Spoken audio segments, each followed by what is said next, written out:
How to tell the difference between original and generic Apple AirPods.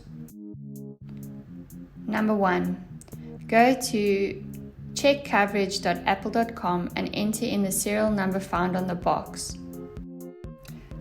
If the serial number is recognized, Apple will inform you what product it is and what the warranty is.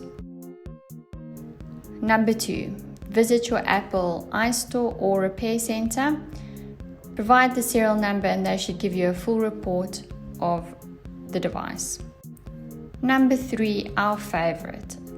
We suggest to download the iOS 16 on your iPhone, and when you pair the two devices, your iPhone will inform you if it is in fact generic or not.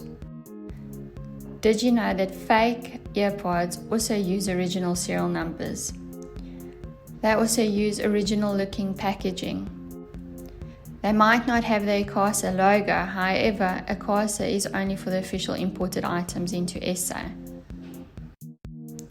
A few things you can look out for is sound quality, slight packaging quality, in other words there will be small defects, slight quality differences, you will be able to see the quality in the hinge, and obviously the iOS 16.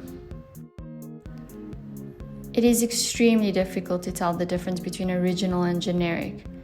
So if it's too good to be true, it probably is.